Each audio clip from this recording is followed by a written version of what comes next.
Сәлем достар, сіздермен бірге мен Аружан, және де қазір біз сіздермен бірге осы чемоданды жинайтын боламыз. Менің алдағы уақытта бір арманым орындалмақшы. Точнее, біз Турцияға барамыз. Турцияға бір 4 күнге барамыз. Және де сол 4 күнді өте қызықты, күшті қылдырып өткізгіміз келіп отыр, иншалла. Осындай көлемдегі шабадан, негізі шабадан алуымның өзі бір үлкен тарих болды. Және тарих емес, енді история болды. Мен Каспийден кішкентай шабадан заказ берген ғой. Енді ондай кішкентай деп ойламаған ғой. Примерно осындай болды да ол. Неге арзан десем, сөйтсе кішкентай екен. Сосын ауыстырып, сөйтіп осыны алдық. Мама екеуміз таңдап, ұрсып, айтпасам бежевыйды алайын десем, ойбай, бежевый деген кір болады деп, әйтеуір осы түсін таңдадық. Так, достар, неден бастаймыз? Ең бірінші осындай бір аяқ киімді салғым келіп тұр. Макаси дей ма? Жас кетіңіздер, қалай аталатын еді? Айтпақшыдай, біз андай бір пляжны отдыққа бара жатқан жоқпыз. То есть тек қана отель жалдап, жатып, күнге күйіп, жүзіп деген сияқты. Мен біріншіден жүзу білмеймін. Сол себептен ондай отдық маған арналмаған пока что. Біздікі более сондай активный отдық болады. Яғни біз Стамбул қаласына барамыз, Стамбулды аралаймыз. Сол себепті өзімен осындай ыңғайлы аяқ киім алып алуым керек деп ойладым. Бұны енді ойлап тұрмын, коробкамен салайын ба, әлде былай салай берейін ба, құтырмай.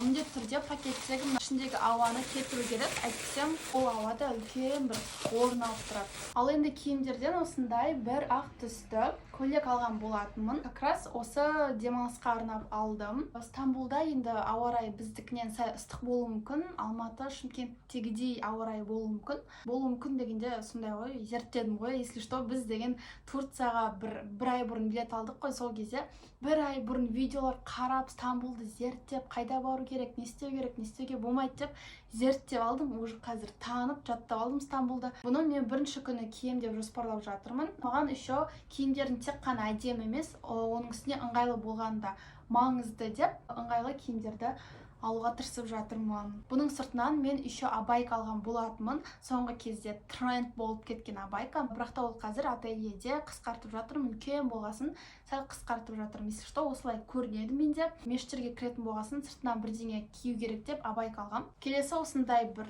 топ.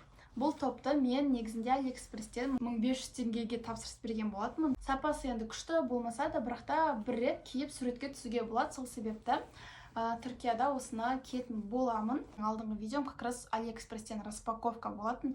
Сол себепті оны көрмеген болсаңыздар, көріңіздер.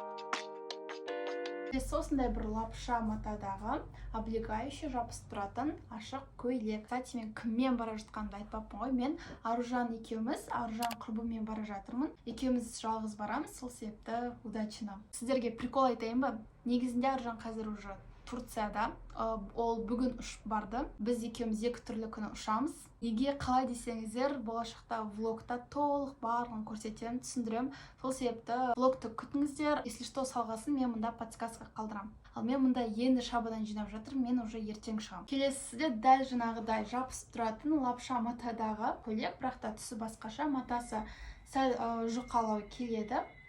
Осындай өте қатты ұнады, маған осындай түстер жарасады екен деп. Короче, осындай көйлек алып алдым. Фигурада енді жынды тұрады. Сындым ғой, мына көйлекті кигенде мен өзіме сынып қалдым ғой. Мен осындай фигурам бар екен ғой деп. Корсет түріндегі топ. Прям мынаны кигесін мен тоже өзіме ғашық болдым. Как раз Стамбулға кішкене бір ашық болатын, бірақ та ондай қатты ашық емес. Киюге ұялмай киетін, бірақ кішкене сондай женственностьті, сондай әдемілікті көрсетіп тұратын топ іздеген. И осы топты тауып алдым. Оның үстіне Стамбулда европалық стильдегі ғимараттар, локациялар өте көп. Сол жерге бәлкім осымен күшті суреттер жасау болады. Мен чисто суретке түсу үшін бара жатқан сияқтымын. Шынымен де контент жасау үшін, суретке түсу үшін и бір жағынан көру үшін де баратырмын. Поэтому келесі уже более ыңғайлы, кәдімгі жабысып тұратын топ. Тоже бұны ательеде кигенде немесе бір рет теңіздің жағасына шыққанда просто так киюге ала салам. Тоже артық болмайды. Ал енді ол жерде ауа райы күрт өзгеріп кеткен жағдайға осындай бір свитшотымды да алып алам. Келесі осындай бір Dior'дың сумкасы. Осы киімдермен күшті образдар жасауға болатын сияқты осы сумкамен. Бұны мен салып аламын, ал өзімен тағы бір сөмке алып алам. Сөйтіп мен 2 сөмке алам. Вроде киімдерді болдық. вроде. Еще мына трикомды аламын отельде киіп жүргенге. И абайкамды кешке реставрациядан алып салып алам. Давайте қазір енді косметикамды жинап мында салайық. Мына косметичканы толтырайық. Алдымен бетке арналған осындай SPF стикті алып аламын. Тоналка, фиксатор, рассыпчатая пудра, румяна, скульптор мен консилер. Контур жасауға, румянаға және тенеге арналған кисточкалар, стрелки жасауға и хайлайтерға осындай кисточкалар, ерінге арналған карандаштар, спонж, тени, Киконың блеска, қасқа арналған карандаш және подводка, қызыл түсті помада, кірпікке арналған щетка, хайлайтер және ерінге арналған бальзам. Осымен біздің косметичкамыз толды, барлығы сыйды. Косметикаларымның барлығын осыған салып алдым. Декоративті косметикамды жинадым. Енді күтімге арналған косметикалардан мен келесі заттарды аламын. Біріншісі ол мицеллярка мен ватный диски. Беттегі тонна макияжды өшіру үшін керек болады. Сосын тканевая маска. Ару екеуміз отельде бетке маска жасайтын боламыз. Сол себепті тағы біреуін салып аламын. Бетке арналған осындай кремді де аламын. Саяхаттаймын, демаламын деп күтім жасауды ұмытпау керек. Сол себепті міндетті түрде алу керек. Өздеріңіз бетінде мен көзіме линза тағамын, соған осындай жидкость және линзаның осындай ыдысын алып алам. Әрине бетке арналған умывашка, ыдыстар, мына бір майканы ұмытып кетіппіз, осындай бір қара майканы да мен аламын. Носки. Бұл стик шаштағы балапан шаштардың былай жинап жабыстырып тастауға көмектеседі. Сол себепті өте сондай бір пайдалы, күшті зат. Оған қоса міндетті түрде пауэрбанк алып алу керек, өйткені біз ол жерде таңнан кешке дейін қалада жүретін боламыз. Телефон заряды по-любому өшеді. Біреу емес екеу алып алам, өйткені біреуді жетпей қалуы мүмкін. Зарядка. Және мына пакетте бізде әшекейлер, барлығын сөйтіп салып алдым. Тоже әртүрлі образдарды түрлендіруге өте күшті. Әшекейлерден осы цепочкаларды алам. Мынау кішкене қарайып кетті, бірақ та осыны да тағатын шығар. Сосын осындай бір білезік, екі очки алып алдым. Мынаны тек қана суретке түсу үшін алдым, өйткені ыңғайсыз сияқты. Ал мынаны былай тағып жүргенге ыңғайлы. Және осы бір сүйікті цепочкамды алам. Осымен бірге осыған тағам, және осындай сырғамды тоже аламын. Және осы жүзіктерді де алам. Әрине, мен қайда жүрсем де әйтеуір бір жазатын блокнот алып алуым керек. Сол себепті менің қазіргі толтырып жүрген осы блокнотымды алам. Ал енді аэропортқа мен дәл осылай барамын. Осылай орамалымды тағылатын шығар. Мына орамалды тоже алып аламын. Осылай осы футболкамды кием, өзіме ыңғайлы.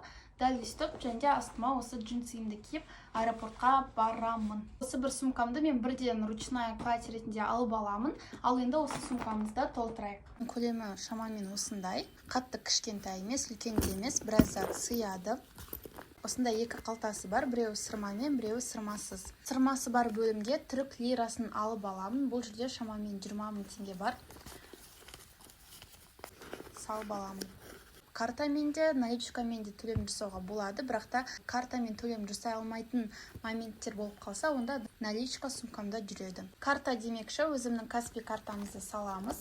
Удостоверение мен загранпаспортты да аламын. Очкиді мен шабаданға емес, сөмкеге салам деп шештім. Бірден күнді болған кезде тез ала алатындай. Сүйікті әтірім, AirPods, үйдің кілті, штативті де сөмкеме салам деп шештім, өйткені влог түсіретін болғасын доступный әрдайым өзімен алып жүретін боламын.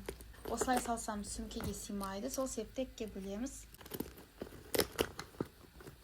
Сонымен сөмкемді толтырдым, біраз зат сыйды.